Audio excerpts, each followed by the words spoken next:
Hey guys, welcome back to the fourth video of the Castle Crasher series. Today we're going to be doing, well, the desert area, I guess, after getting to the desert area. So I guess let's just get started with the video then. I've made a terrible mistake when I was recording this, because right now I'm, like, as I'm editing this, I'm adding my voice to it, but, how do I say this? Okay, so I forgot to put my mic down, because I've got, like, a headset with a mic. I forgot to put my mic down, and so it's, like, it's, still up on my, headphones, while this is recording, so I should be saying words right now, but I just not. So yeah. But at this part, we get attacked by a pirate ship. First some cannons, then the pirates themselves come, and basically you just fight them. It's easy as that. The kind of scary thing about these ninja pirates, it would be that when you attack them with your sword on the ground, they like kind of almost trick you. If you were paying close enough attention to when I was first attacking them at the beginning of the fight, you saw that one of them kind of like fell backwards, but it was a log with the same headset, and then they appeared out of nowhere and then attacked me without me being able to. But at this part, I'm just gonna grind them up, and that felt really satisfying, to be honest. Especially since, like, I sometimes struggle a bit with this fight, just because of the ninjas and like having to avoid attacking on the ground, and you have to use your magic, or you just attack them from above, like so, or like I've been doing. Eventually, their ship falls, and you get to the desert, and that's where you unlock the shovel. And there's dig spots, little X's on the ground. In the beginning, they give you fruit, but eventually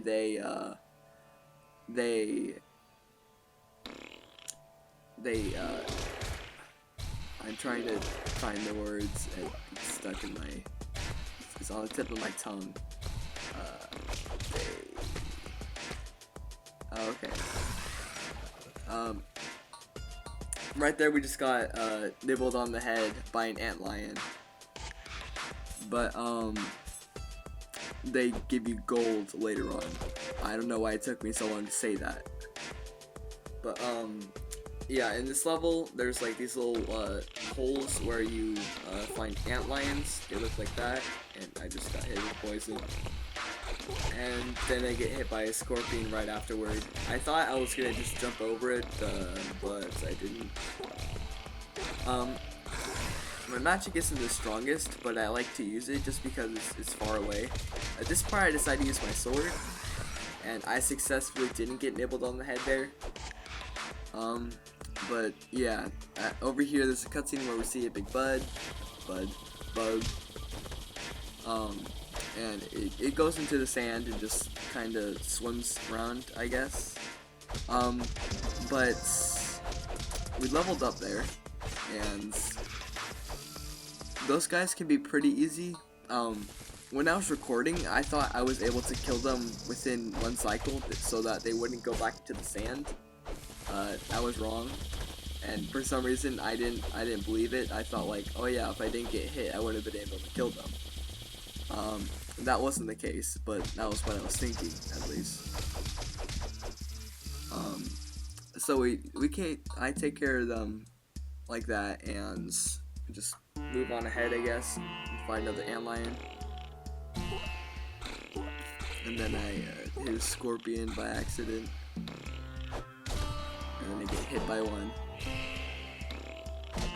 And then I get hit again and go flying in the opposite direction I was hit for some reason. And then I get nibbled on the head. And then I finally kill the antlion. and then I just hit her on scorpions, I guess. Okay, at this part, I believe you come across these royal guards, which are the enemies with the spikes on their head and the chain helmets. These guys, they're kind of hard to fight-ish. But when the bug guys are in the sand, you kind of like 1v1 them-ish. Except for there's multiple of them, and there's only one of you. You also have to watch out for the big bug.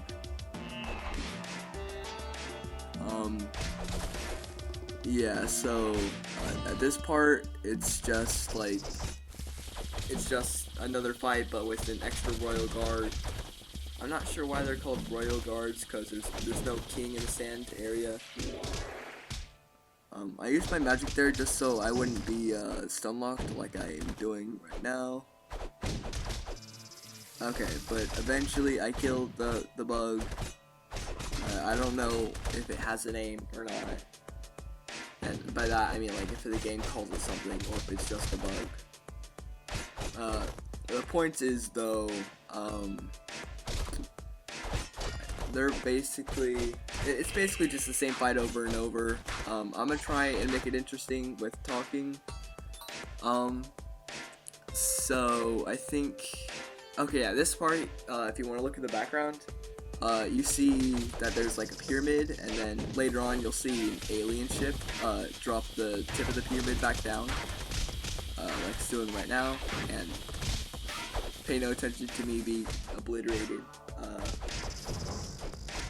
And then it just, you can see it's either setting it back to normal or just trying to pick it up again, but it leaves and now it's gone, and now you can pay attention to me dying. I'm pulling out my potion because I'm keeping an eye on my health, and I think I might wait. I think I waited to use it before I use it. At this part, I just kind of like didn't attack for a while. I'm not sure why. I'm not sure if I was waiting for something or if I was just stalling to do something. But yeah, I forgot to look at my health, and then once I defeated him, I looked at my health and I'm like, oh, I need that. So I used a potion, and then we come across an alien ship. You know, the one from earlier. And it shoots an alien down, which instantly dies, and then shoots another one, which doesn't take damage, and kill that one, kill another one, and basically these aliens are like, they're like glass figures in a way, but they deal damage. They deal like a very small amount of damage, and if they take any hit whatsoever, then they instantly die. So I'm not sure like the point behind it at all. It's just kind of like a small roadblock or something like that. Also, when the alien ship drops a rock on you, it's kind of like the first boss, where it like puts you into the ground, and then you have to shake the joystick back and forth to get yourself out of the ground. That's basically it though. For its attacks and such, you just attack it using like magic or your sword, like I was doing there. So at this part, you see a big alien ship, and the difference about this one is you can't escape it, like at all. You can't move the screen. Well, I mean you can like exit the map and exit the game. But other than that, you're kind of just stuck. You can't exit other than leaving the game in the map. So you're kind of just forced to get abducted.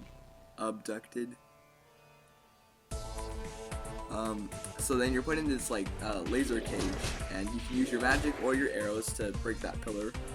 I ran out of magic. But I didn't use my arrows. Because I didn't upgrade my agility, because my arrows they don't go that far, so I just decided to use my magic instead, even though that probably took longer. In the back there's probably developers from what I could assume. So this part, we just run a bit and come across some aliens. And when I say aliens, I mean like a ton of aliens. Like a ton of aliens. And you might be thinking to yourself, how am I going to like survive without dying? If you want to take a look as to how much damage I'm dealing versus how much I'm taking, or if you just want to look at my health bar, it's not even moving. The aliens even drop fruit as well to heal for the tiny bit of damage that they deal. The only bad thing about this part is that you can get stun locked somewhat easily.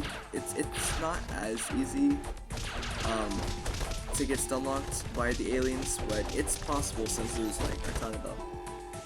And most of the time they're just walking around. And I think it's rare that you see them actually like use their laser beams as a sword.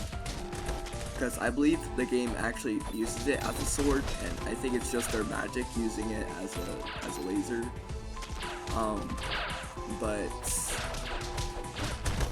this part's just kind of fending off the aliens that come at you and shoot lasers at you. And basically, yeah, that's just this entire part. They drop a decent amount of gold, so this could be a nice level to do, especially because it's a short level, or at least in the alien ship, it's a short way to escape. I think the aliens have stopped coming now, so I'm just gonna quickly get the rest of them dead. That wasn't good grammar. I'm just gonna quickly take care of the rest of them, and then I'm just gonna I'll explain what happens next. But when we kill all of them, we free another alien, I guess, as you can say. It's not like the other ones in any way at all, but I guess we're just gonna collect the remains quickly. And you saw that pillar from before, how we destroyed it and then it freed the cell. So we're gonna do that with a sword this time because we can reach it. And then we see this buff alien, and we freed him. So we're just gonna do the natural thing of just going over to the controls and smashing them. Very natural. And then you have a minute to escape. And I'd say minute, but like in all reality it's probably close to like half that time or something. Cause like if you pay attention to that timer, I don't think those would be actual seconds, and that's oh boy. Usually I don't take damage there or get flown up in the air like that. Usually I avoid that and not have that happen. So that was kind of close, too close for my liking, of course. This part, it's this part of the level chain is really easy because like whenever you walk over an enemy with the camel like knocks it upward. And then you can just swing your sword to deal damage to any enemies that are up from the camel. So it's like really easy to just kill them within one go, I guess. Although there's no way to get them back up, because you're swinging down and there's no button that makes you swing up at all. You can hit the scorpions with your sword as well. It's kind of like a volleyball, because when you hit those scorpions, they like fly a ball, I guess, as you hit them. And as you saw there, that there was a sandstorm. That's the sand guys' magic, or the sand guys' magic. Sand guys' That doesn't sound like a word, guys. Anyway, at this part, it's just the same thing over and over, walking over the enemies and the scorpions too. You can't shoot your arrows while on the camel or any mammal-ish, I guess. At this part, I checked the time, so I paused for a second and then I started going. How you get the zebra from that guy? Because if you were paying attention, that there was a zebra following the guy on the camel. You basically just catch up to him with. If you catch up to him in time, then you're able to knock him off and then kill him from there, assuming that you don't accidentally enter the temple. But if you successfully, okay, so you just fight a bunch of guys, I guess.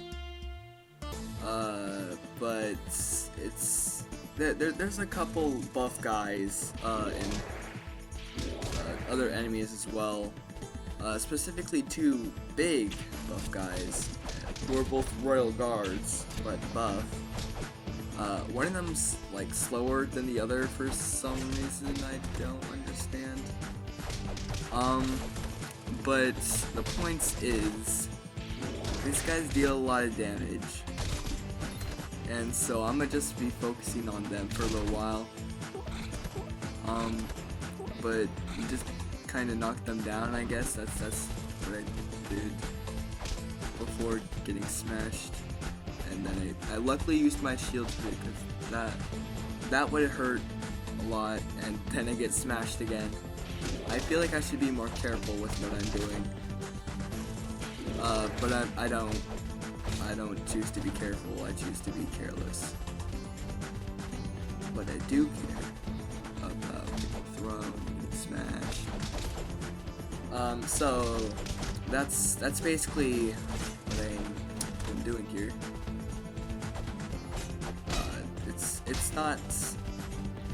It's not anything new.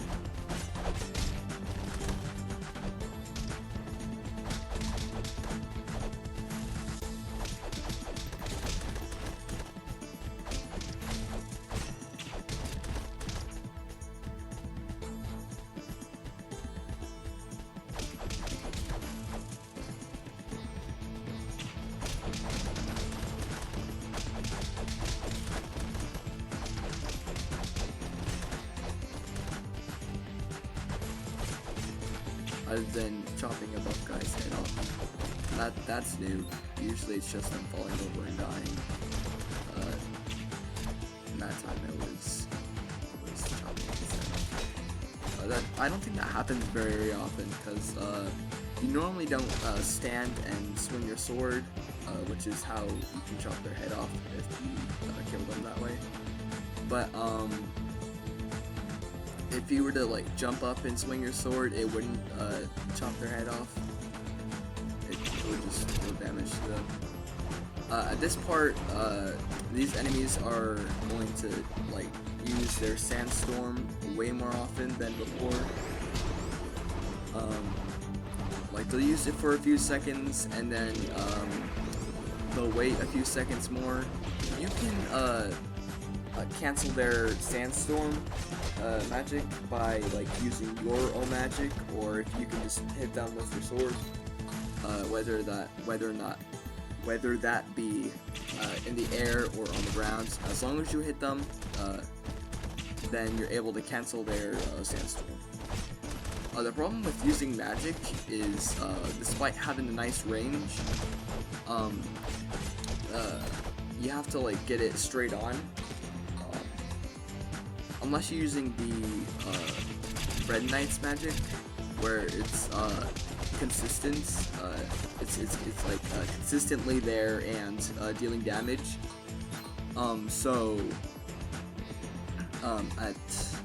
At this part, it can be easy to just, assuming that you've upgraded your magic enough, you can just hold your magic down and deal a ton of damage, while keeping them stun locked as well. I guess not locked, but stunned. as well, which is why I like using the red character. I've grown kind of fond of his magic. His or her magic, I don't know. They're in suits the entire time, I can't tell. At that part, I think the enemies ended as one of the sandstorms ended, the other one began, and they were in the same spot when they were together. So it looks like one of them just continued going. But yeah, that's basically like all I have to say. Other than like the Royal Guard's magic with the arrows, it's misleading because like the arrows fall down slowly, but the hitbox for getting hits is like twice or 3 times as fast. So it's misleading and kind of tough, but you only see that happen in this level, I think. Because after this level, I believe you go to the end of this area, where you get to do something special, which I believe is right now, and you get to. Hold on, I'm waiting. There we go. You get to play volleyball against 3 normal guys and a buff guy. That seems kind of unfair, but when you're playing with 4 people, it's still technically unfair because one of them's a buff guy. But even with the huge disadvantage, I'm able to win, and with ease as well.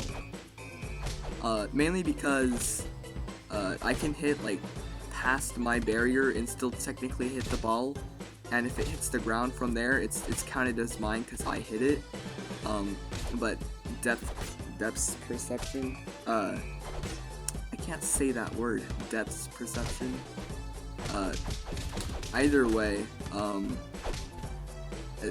depth perception can really mess with you on the volleyball game. Because I've missed 3 points because I didn't hit it because of the depth perception. I said it right that time. Why didn't I say that the first time? Anyways, you get a map for getting 10 points before the enemy team does. I'm just gonna even out my skills. The map, it does what a map does. It tells you where to go when you need to go somewhere. And so we go to this flooded temple, where you need to blow a special horn to get past the gate, but we don't have that. And so after doing that, we unlock the next level, Marsh, where we fight the skeletons.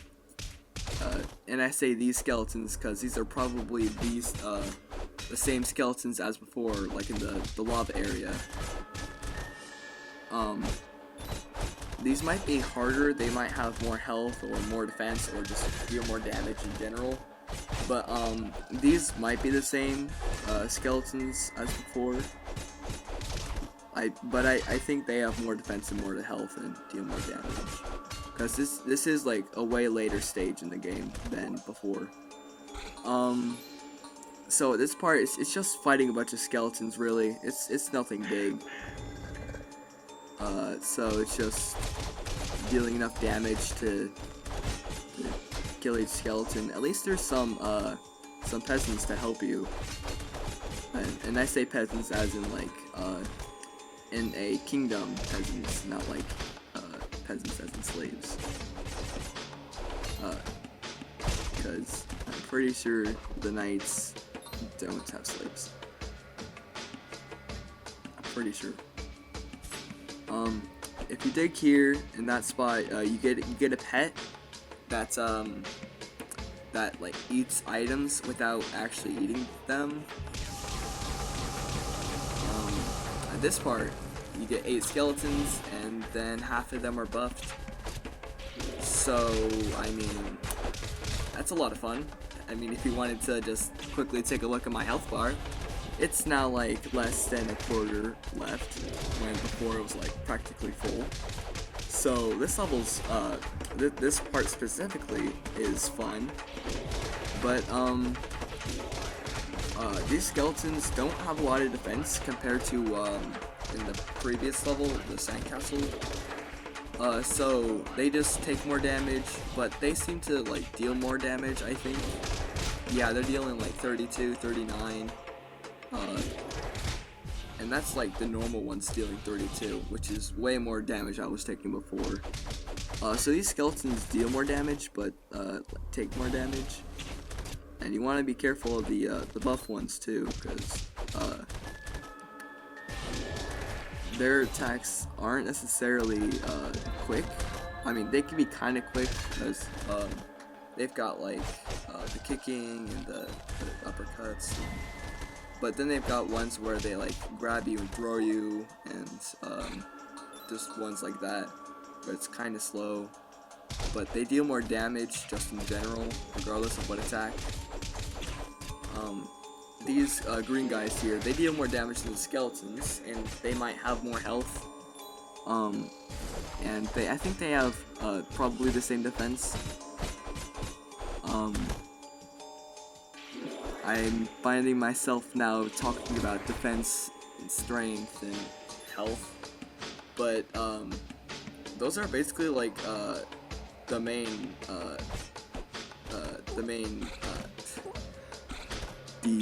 pillars of this game, basically. Strength, defense, and I guess there is magic, but strength, defense, and health, basically. There also is magic. I don't want to forget about that because magic is an important thing. I say this, and like as I'm watching over this video, I'm not using my magic very often. I also pause just to check the time. And then some more enemies try and sneak attack me. It doesn't work, although I did forget that they were there. We're just gonna quickly defeat them easily.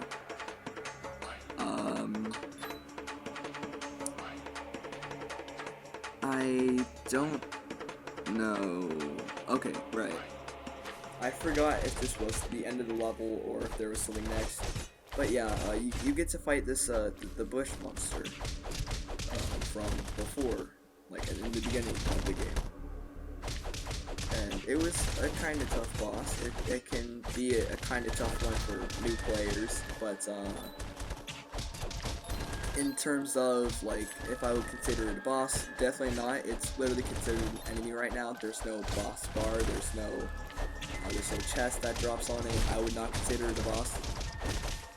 I think calling it a mini boss at this point would be a bit generous because it's literally considered a enemy right now. Like one singular enemy, along with all the bush enemies as well, the bush people, which don't immediately disintegrate upon the bush monsters being defeated, which I would just like to note, because usually that, I guess, on the other occasion when you fight the bush monster, the bush people do like disintegrate whenever they're defeated. But we're nearing the end of the level, where next we're gonna fight the corn boss. But sadly we won't have enough time to do that boss today in this video. But I guess I'll just talk about the corn boss while we're waiting for the episode to finish and for this level to be finished. So the corn boss is, in my opinion, like my second least favorite, just because of like how tedious it is to fight the boss, especially close to the end.